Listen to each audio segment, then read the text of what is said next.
কেন মুছে দিচ্ছ? তোমাকে মুছে দিতে হবে? উরি বাবা, এই মুছার নুড়িটা নিয়ে গোটা বারান্দা মুছতে শুরু করেছে। কি বলবে সবাই? বলবে যে তাতানকে দিয়ে কাজ করাচ্ছে।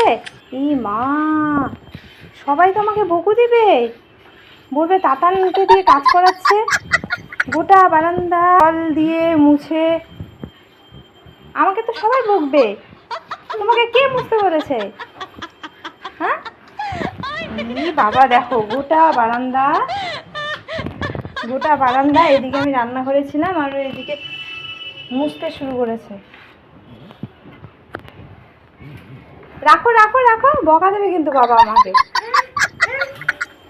হয়েছে হয়েছে, গোটা বারান্দায় তো মুছা হয়ে গেল, গোটা বারান্দায় মুছা হয়ে গেছে তো। দেখো দেখো কত কাজ করে তাতান, আর আমার চিন্তা নেই।